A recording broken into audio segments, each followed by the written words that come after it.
Hello, everyone, and welcome to Petite to Queen's Claim Your Career Crown podcast. I'm your host, Amanda, and today I'm joined by our Director of Content, Rachel Whitbeck. In addition to working here at Petite to Queen, Rachel is working towards her PhD of Sociology at the University of Limerick in Limerick, Ireland. The focus of her research is the lived experiences of multiple minority LGBTQ plus people in Ireland. Today, we're going to be talking about how to use LGBTQ plus inclusive language in the workplace, both as an organization and as an individual professional. Rachel, it's so fun to have you on today. Thank you. I'm excited to be on. I know I'm not usually here. Yeah, it's been a while since you've been on a podcast with us, but it's never too late to come back. So before we get started, if any of our listeners are joining us for the first time, please make sure you don't miss a single episode by subscribing to Claim Your Career Crown wherever you get your podcast. And while we're on the subject, please take another second to give us a 5-star review because we would really appreciate it. Okay, so let's dive in. So Rachel, what makes you such an expert on the topic of LGBTQ plus language and inclusivity? What's your background with the community? Well, I'd never call myself an expert. I'm a learner, just like we're all learning. I am part of the LGBTQ plus community. I'm asexual and aromantic. And my research, as you mentioned, does focus on LGBTQ plus experiences. So with that research, I've talked to representatives from LGBTQ plus organizations here in Ireland, and also LGBTQ plus individuals and on their own personal experiences. In addition to that, I've had some training on inclusivity, especially around transgender inclusivity. And I run a queer reading group at the university. And I've also just spent about the last decade involving myself in LGBTQ plus media and spaces online, pages, forums. So I've been gathering information, trying to learn the best I can, and I'm hoping that I can share some of what I've learned with our audience here today. That's great. Yeah, I've been learning about it a lot in the last several years too, not nearly to the degree that you are, but trying to engage with more media that includes reading more nonfiction and articles about different issues with the community and good things within the community. So yeah, I think just that's really stories important. involving us, which is nice. Yeah, definitely. So let's start with the basics. Why does making language inclusive for the LGBTQ plus community matter so much? Well, it matters for the same reasons why any kind of inclusive language is important. Whether that's inclusive language around race, around parenthood, around disability. It's just the fact that we're here. We've always been here, and we're everywhere. If you think you don't know any LGBTQ plus people, chances are you do already. And it's just a matter of being respectful, acknowledging our existence here. I know that there's often the idea that you assume that someone's heterosexual and you assume that they're cisgender because that's what's normal. But by taking that view, it really doesn't leave a lot of space for us unless we want to be like, actually, I'm not straight, I'm whatever I am, or I'm trans, and it can be kind of awkward to have to like raise your hand and be like, you're making incorrect assumptions about me. We just, it's not always fun to have to do that because if someone's not using inclusive language already, then we are not sure whether it's safe for us to come out to this person or to these people, whether they would react poorly or try to distance themselves from us. So by using inclusive language, it's just sort of telegraphing that you're a safe person to be out around. And that goes a long way in helping LGBTQ plus people just feel comfortable in your organization and with you individually, instead of feeling like they have to hide part of themselves and trying to police the language that they use so that they don't accidentally out themselves. Just using inclusive language makes us feel a lot safer. And we don't need to have a big conversation about it. This is the workplace. We don't have to be having lengthy conversations about our dating life or our gender journeys or whatever the case may be. It's just, you're okay here. I'm not going to judge you for your sexual orientation or gender. Yeah, definitely. I think it's really important for people, I mean, in this case, organizations, but I mean, people in general to be accepting of other people and being inclusive and like being more open and direct about your inclusivity, I think shows that you do respect other people, all kinds of people, and that they are safe there. Yeah, and it's just, I mean, people kind of discount how exhausting it can kind of be to feel like you have to, like I said, police your language and be like, can I tell this story about my weekend? Do I have to be vague about the gender of my partner? Hmm. Or just simple things like that. So it's a way to allow them to let their guard down and hopefully do their best work that way as well. Yeah, definitely. That's a really good point. Can you describe the ways that we talk about gender and how that needs to evolve? Yeah, so there's a lot of learning that we have to do. Right now, we're sort of in this period for the last 5 to 10 years of learning more about gender and transgender people. So the first thing to keep in mind is that sex and gender are different things. Your sex is built up of your chromosomes, your hormones, as well as your phenotype, which is, the genitals, both external and internal. Meanwhile, gender is your internal understanding of yourself and how you interact with others and how you fit into the world. So that's the difference. And unless we're in the medical field, we're almost always talking about gender, not sex.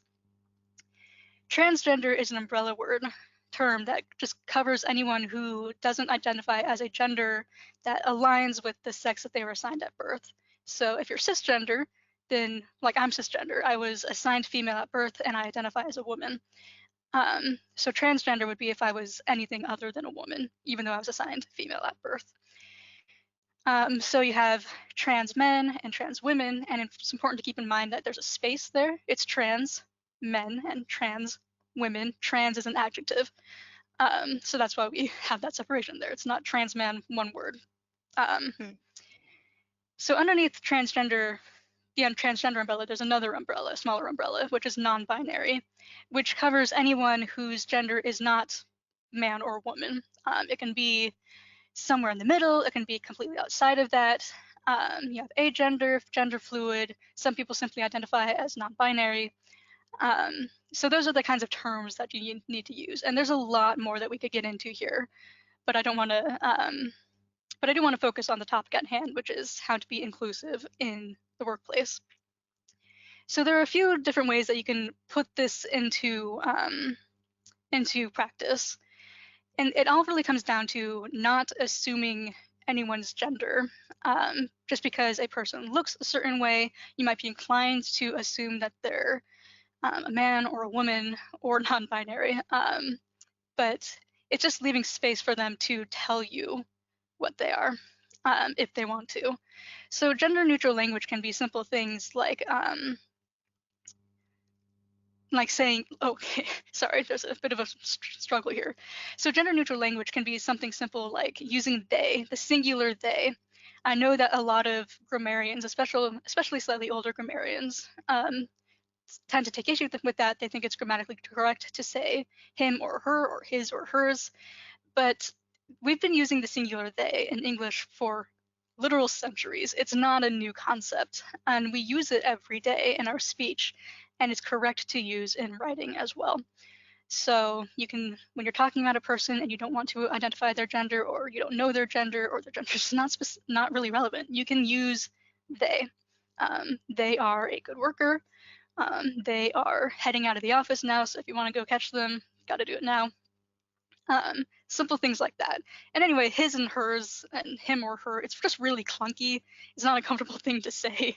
So they Yeah. is a much smoother, more elegant, and more inclusive word. Um, Yeah. yeah. I just want to jump in and say I know that a lot of people, kind of, more transphobic people tend to say, oh, but saying they is so complicated and confusing. But it's not. I mean, as you said, we've been using it for centuries, and there are many examples where people use they to describe a person that they don't know what their gender is. So for example, like, oh, a technician is going to arrive at my house in 3 hours. They'll be here at 3 o'clock or something. Mhm. I mean, just right Yeah. there, I said they to describe a person because I don't know what the gender of that person is. And it's used the same way for people who are non-binary, right? Yeah. People who are non-binary often use they as their pronouns, so they, them. Right. Um, you might hear other ones like I've heard of Z and Zer, but I've never met anyone with those pronouns. But if you do come across someone with a pronoun that you haven't heard of, it's okay to look it up. It's okay to to try to practice with it. It is their pronouns. It's respectful for you to try to put them into use. And I actually have more to say about pronouns, but before we dive into that, another example is if you're for gender neutral language is addressing a room. We're very familiar with the term ladies and gentlemen when you're beginning a speech, and that's fine, but it is not very inclusive. It's only referring to people who are binary, ladies and gentlemen, and anyone who's non-binary is excluded from that. So you can say something simple like honored guests, or distinguished guests, or skip it all together. Hello there, glad to be talking with you. You know, so there are lots of different ways that you can be gender neutral, and it's okay to do that. In fact, it's not just okay, it's preferred. So, but coming back into pronouns, so we've talked about they, them, and some potential other ones, like Caesar. There's a way that we can normalize introducing our pronouns. So we often meet someone and assume that they're male or female, man or a woman, and say he said this or she did that, when it's perhaps not accurate. And there's a very simple way to telegraph that you're accepting of all genders, and to invite people to share their gender with you. And that's just by including your pronouns. So Amanda, I know that both you and I in our email signatures here at Petite to Queen, we include our pronouns. So it says Rachel Whitbeck, she, her, director of content, blah, blah, blah, at the end of all my emails. And that's just a very simple way to telegraph that A, I'm aware that there are many genders, and B, that that it doesn't make you weird. It's not abnormal to have to announce what your pronouns are. Just by normalizing it, saying these are my gender, these are my pronouns, rather, everyone feels welcome to share their pronouns. And that way it's not just the non-binary person who has to be like, my pronouns are they, them. And everyone's also just like, oh goodness, I didn't even think of that. By this, we're just welcoming the information. We're letting people know that we are thinking about it and that it is normal and welcome to announce what your pronouns are. Yeah, definitely. I think it's important for all people to include their pronouns like we do. Like we're both cisgender women, but by us including our pronouns, it invites other people, regardless of what their identity is, to include theirs too. I think another similar one, which we might get into a little bit, but is talking about if you're with a person. We have a family member who uses the term partner to describe the person that she's with, and although they are a heterosexual couple, it again, it normalizes that you don't have to call the person you're with like your boyfriend or husband or something. You can call them your partner and use that kind of gender neutral term, and it's completely normal, and it's not like only certain people can use it. Anyone can use it, and makes it more inclusive for everyone else. That is true, yes. And I've worked with some people who called their partner as opposed to boyfriend or girlfriend. In this case, it was, again, a heterosexual relationship. And that just really also goes a long way in normalizing that you don't have to name your partner as having a particular gender, because it's kind of nobody's business anyway, if you don't want to share that information. And again, it normalizes it so that if a person says partner, it doesn't automatically out them as being anything other than straight. So yeah, that's a good point. Yeah, exactly. Yeah, definitely. So most people are aware of different sexual orientations. How can we talk about this in a way that's respectful and inclusive? Yeah, we have come a long way in talking about sexual orientation. So it's something, we used to call it perhaps like a sexual preference. We're now much more aware that it's not a preference, it's not a choice. Excuse me. So don't think of it as something that they're choosing or just a preference. It is a part of who they are. That's similar to the pronoun situation. They're not preferred pronouns. They are your pronouns.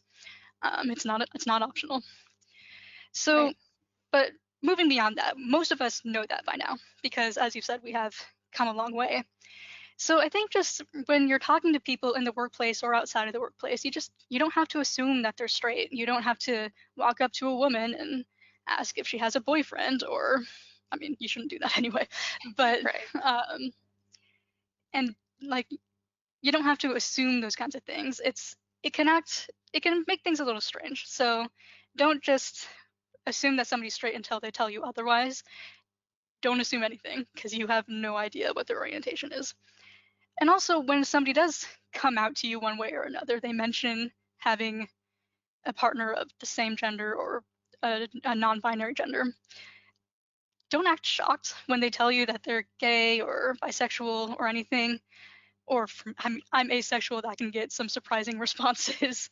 Yeah.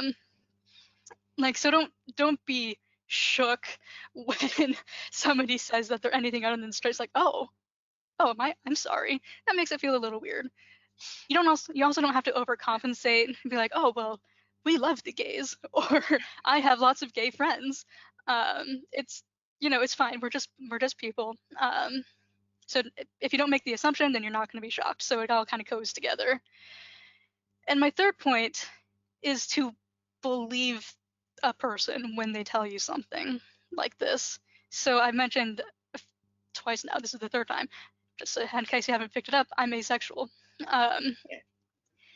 And I know that there are people in the world who don't believe that that's a sexual orientation. And I know that for bisexual people, pansexual people, people think it might be a phase. When it comes to pansexuality, a lot of people have never heard of it.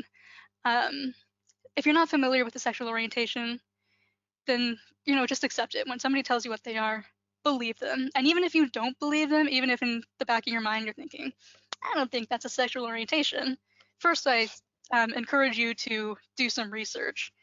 But even if you're not going to do that, even if you're going to hold these beliefs, you don't have to share them. Your opinion on the matter really has no place in the conversation, has no place in their life, especially if this is a professional setting. And also don't ask weird questions.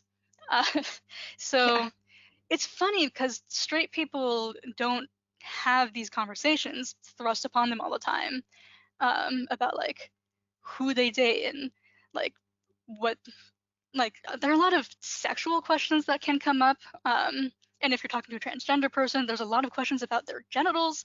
These are not questions you would ask a straight cisgender person. Don't ask an LGBTQ plus person. It's just really inappropriate anyway. So I know you're curious. If it's something that you haven't come across much in the past, you probably do have questions. It's perfectly normal and natural to have questions. Google is your friend. Your person in front of you is not Google, and you don't need to ask them very invasive questions about their own lives. Yeah, exactly. I feel like questions that they might ask that are kind of weird that they wouldn't ask a straight person or a cisgender person, be like, oh, when did you discover or decide that you were gay? Or when did you discover or decide that your gender identity doesn't match the sex you were assigned at birth, And those are questions that I've never been asked personally as a cisgender and straight person. Like no one's ever asked me, oh, when did you figure out you were straight? That's not a question I've ever encountered. Yeah, it's kind of weird. But yeah. I also agree with what you said at the end about, two things. One is that if you don't agree with what they identify as, or if you don't believe in it, it's none of your business. So whether or not you like it or agree with it, it doesn't really matter. Keep it to yourself and just accept that they can be who they want to be and it doesn't negatively impact your own life. So that's one thing I wanted to mention. Another thing is Google. Google is your friend. There have been a lot of new terms that have either been coined in the last few decades or that have become more popular in the last few decades. So for example, like I never heard the term cisgender until, I'm not sure, early 2010s, I think. I had never heard that term before. And I remember I had to ask, I think I asked you about it, Rachel. And I was like, what does that mean? And you told me. And I also Googled it because then I figured out that Google is a thing. And but like you can learn a lot just by looking it up, and you don't have to ask people and make them uncomfortable. You can do your research. It's out there. We have the internet everywhere. Yeah. Yep. Yeah. Google is that's also going to be a common theme throughout the rest of this discussion, is that Google is your friend, or Bing or DuckDuckGo or whatever search engine you use. Yahoo. The internet. Yahoo. Whatever you use. Or you could go to YouTube, look up videos, whatever. Yeah. Okay, so it's common to ask colleagues personal things, and naturally questions related to gender or sexual orientation might arise. How can we navigate these questions and conversations gracefully? So my general advice, especially in a professional setting, is if you don't have to ask a question, just don't ask it. Um, that's not to say that nobody should know anything about anyone else's lives. So at my own university, with with my own supervisors, they just don't really share much about their personal lives. And for me, it's just really strange that I know nothing about their lives, like their personal lives. And so if you feel that way, like you want to just have some context for the person you're talking with, I understand that. That doesn't mean you get to launch an inquisition. So my policy would be don't ask, let them tell. So let a person tell you or mention it, let slip. Like if a woman's talking to you and she mentions her girlfriend, then there she's let you know that she's not straight, probably. um, and just things like that. So generally, you don't have to ask. That said, there are times when the questions will come up, or maybe you have a hard time filtering what you say. I know I have a lot of word vomit going on a lot of the time. So there are more inclusive ways to do that. So a lot of the time, like maybe there's an office party, post COVID. Um, you want to ask them whether they're bringing anyone. You can just ask them that first of all. Hey, are you bringing anyone to the office party? But maybe you want to know if they're going to bring a date. You can ask if they have a date. You can ask if they're going to bring their partner. As you mentioned earlier, partner is a gender neutral term to talk about a person. There's also, we haven't touched on polyamory yet. There are other ways of organizing relationships besides monogamous and exclusive relationships, which are the norm. So you can say, are you bringing your partner or partners? So, and don't be weird about it when somebody mentions that they have more than one partner. It's not your business again. Yeah. So when you do ask these questions, though, if you have asked this question, then it's your time to listen. If the person that you're asking has changed the subject, that's a pretty good sign that they don't really want to talk to you about it. And that's okay. Maybe they don't feel comfortable talking about it with you, maybe not right now, maybe not here, or maybe they're just like, I don't feel like explaining this. So they just change the subject. Allow it. Because educating people on LGBTQ plus topics, things, it can get exhausting sometimes, especially when you're the only LGBTQ plus person in this group, in this organization.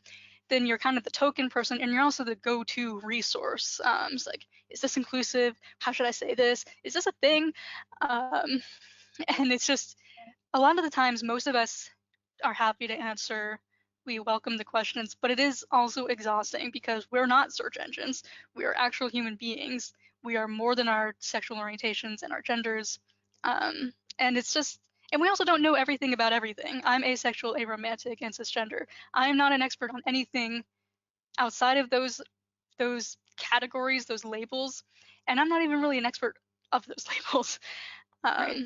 So yes, returning to Google or your preferred search engine. There are even books out there if you want to go old school. Yeah. So it can just get exhausting. So keep in mind what kinds of questions you're asking them. Keep in mind how often you're asking them questions. And it's okay to check in with them and say, hey, I know I've been asking you a lot of questions about gender identity. I just want to make sure, are we getting kind of tired of it? I can ask someone else. I can just Google it. I find it just really easy to talk to you, but I also don't want you to feel like this is a burden. You can say that and let them know that they don't have to talk to you about these things. Yeah, I had a similar conversation to that actually many years ago when I was still in college. Many years, I'm making myself sound pretty old now. Back in I'm my only day. 30. But no, but I had a friend who was in some of my classes, and he was very religious. He was Catholic, I think, and I'm an atheist, as are you. And this is very different. It's about religion. But I was asking him some questions, and I asked him, like, are you okay with me asking these questions? Like, I don't have to ask you if you don't want to talk about it. And he was like, no, actually, I welcome these questions. I want to have conversations. So he and I had a very nice conversation about like his views versus my views, and we were both very respectful of each other. I think that's something that needs to carry over with anyone that you're talking to, whether it's talking to someone about their gender or sexuality and it's different from yours, or whether you're talking to a person of a different race than you. I think it's always important to be respectful and be mindful that it is a lot of work on their part. I mean, they're not required to teach you everything. As we've said before a few times, Google is your friend. But if they're willing to have that conversation, that's nice, but don't expect it of them and don't force them to keep explaining things to you. Yeah. Yeah, it can get, and you're right, because it is similar with any kind of sort of tokenism, or you find someone who's different from you in some way. You, again, curiosity is natural, it's normal, it's even encouraged. It is good to want to learn, but a person did not necessarily sign up to be your teacher, especially not all the time. So, yeah. And one thing I want to mention, adding on to that, is like it is good to be curious, but it's also good to make sure that you're curious and want to find out more from a positive place as opposed to a negative place. Like if you're grilling a person, that's not good. But if you're asking like nice questions because you genuinely want to know, that's more okay. But again, Yeah, it shouldn't depending be on an whether they want to interrogation have that. trying to prove something. Yeah, exactly. Definitely. Okay, so let's talk about messing up because we all will. How can we overcome accidental blunders and move forward with more consideration? So yeah, we are all going to mess up. I have messed up, I will mess up. Many years ago, I did ask a black woman whether I could touch her hair.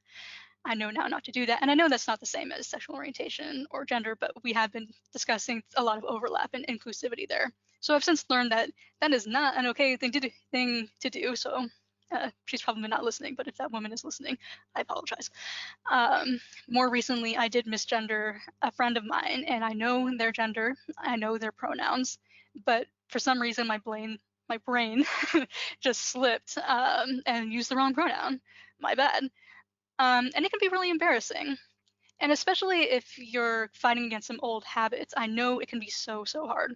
If you're not used to using they, them as a pronoun for an individual person, or if you're not used to thinking of partners as opposed to girlfriends and boyfriends, it can be difficult and you're going to slip up. In any case, when you do mess up, um, the steps are apologize, correct yourself, move on with the conversation. Don't make a whole scene of it, it makes it weird. And then later, practice. So I'll give an example.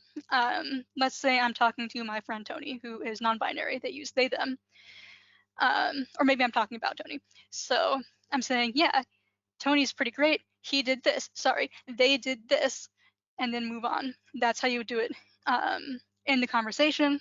And then I'll go home and say, Tony is my friend. They are fantastic. They are a great writer. They have cool hair. It's okay to practice it out loud and make it feel natural. Um, so that's how you do it. And the idea is to get better every time. Apologizing, correcting, and moving on is only going to get you so far. You have to do the practice as well. Because if you keep making the same mistake, people are going to notice. And Mhm. that's not so nice. Yeah, I also definitely. know that it can be difficult because Amanda, you mentioned something earlier that language changes. The language here is contested and it's changing and it's evolving. There's not an annual summit of all LGBTQ plus people in the world. We don't all get together and have a vote on what the vocabulary is. Yeah. It's an ongoing conversation that's happening in a lot of different spaces about what's the best term to describe this, and it will change. A couple of decades ago, the word transsexual was used. And now we know that that's not really an accurate description of what we're talking about. We're talking about gender, not sex. Transgender is the word now. Mhm. Um, and there wasn't that long ago that we would say trans woman as one word. And now we know that it's trans space woman. And this is just from conversations and looking at the different ways that we can be more and more inclusive.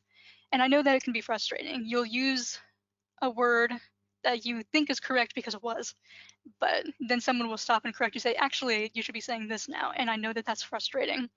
Mhm. In that case, you thank them for telling you and you correct yourself and you move on and you maybe research it if you want to learn more about why and you practice again. Um, so if you said that you have a transsexual friend and the person that you're talking to is like, probably transgender. That's usually the term now. You can feel embarrassed, but say, "Oh, my bad, a transgender friend." Then go home. Why is it transgender and not transsexual? um, Exactly. and you'll learn, and you'll grow. And also there are different terms. So in this conversation, we've been using the acronym LGBTQ+. There are lots of different acronyms that you hear: LGBT, LGBTQIA, LGBTQIAP. There are lots of letters. And there's different opinions about which one is the best to use. The idea is just to pick one and stick with it. The plus is also a good move because it lets everyone know that there are more identities than are represented in these letters. Yeah. And then finally, another reason why you might mess up, it's not so much messing up, it's that LGBTQ plus people, we're not a monolith. You're talking to an individual who has individual preferences. So for people of my generation and younger, I'm a millennial, I'm 20, well, I'm almost 28 in 11 days. I'm 27 though. We use the word queer for a lot of identities. It can be an umbrella term. It can be a word that we use to kind of challenge different ideas. But queer is an acceptable word for most people my age, but not everyone. And for older people, they might not like it because it's often being used as a slur. Mm-hmm. So when I'm doing my own research, if I am thinking about using the word queer in my conversation with a participant, I do ask them, is it okay if I describe you as queer? Is that accurate? And then they'll let me know. They've always said yes, but if someone were to say no, then I just wouldn't use that word. And so if you're Yeah. talking to a person and you use a term that is correct, but they prefer a different term, then use that term for them. I know it can be confusing. You'll probably mess up again, especially if it's different from everything else that you've been learning. But it's just a sign of respect. And it's important to just try. And that's actually my main message of today, is that if you put in the effort, LGBTQ plus people will notice and will appreciate it. We like seeing people trying to learn. We like seeing people practicing using the right language. We know that it's confusing. We know that it's a lot to learn, especially if you're coming at it with no background knowledge. If we see you trying, we'll appreciate it because it means so much to us that you're putting in the effort to make us feel respected and welcome and comfortable. Yeah, that is absolutely true. I was actually going to say some things, but that's actually a really nice way to end it. But I was going to mention when you're talking about how language evolves and how like transsexual was used and now it's transgender, I was going to say I feel like queer is kind of the opposite. I feel like queer was considered offensive for a long time, and I feel like it's kind of been reclaimed by the LGBTQ plus community, at least by a lot of people in it, or Yeah, it maybe has been younger reclaimed. people in it. Yeah, yeah. So once again, it proves that language is always evolving, and that can make it hard for you to keep up. I mean, if the language is always changing, you might not know what's okay to say, what's accurate to say now. But like we said, that's why you can ask questions, you can use Google, and just try to stay positive and open-minded about it, because that'll be good for you and it'll be good for all the people that you interact with. Yeah, you don't need to be like every month checking what new LGBTQ plus terms are there. Um, we don't want to add extra things to your plate. We just, like I said, we want to see you trying. And if you're not sure of a word, you say, I have a friend, I think they're transsexual. Is that the right word? And then the person we're talking to may say, no, that used to be the term. Now it's transgender. It's like, okay, I have a transgender friend, etc. So yeah, and like I said, we really appreciate the effort. And I guess one final thought is that we're just people. We're just people who want to feel welcomed and respected, and you know that you think that we belong where you are because we're already here. So Exactly. yeah, Yep. We all deserve to be respected and accepted for who we are. I definitely yeah, agree with that. So, Rachel, thank you so much for sharing how professionals and organizations can be more inclusive and respectful with their LGBTQ plus colleagues. This has been a wonderful discussion, and it was so nice to have you on. yeah. It was really great having this conversation. I'm glad that hopefully I can help somebody somewhere. I think so. I think this was a very informative discussion. So, for everyone listening, do you have any ideas that you would like to share? Chime off in our comment section because we'd love to hear your thoughts. And if you have a question or like to suggest topics for discussion, please email us at jointheconversation@petitequeen.com. To stay current with all of our insightful advice and breakthrough advantages, sign up for our weekly Wisdoms newsletter. And as always, thank you for listening.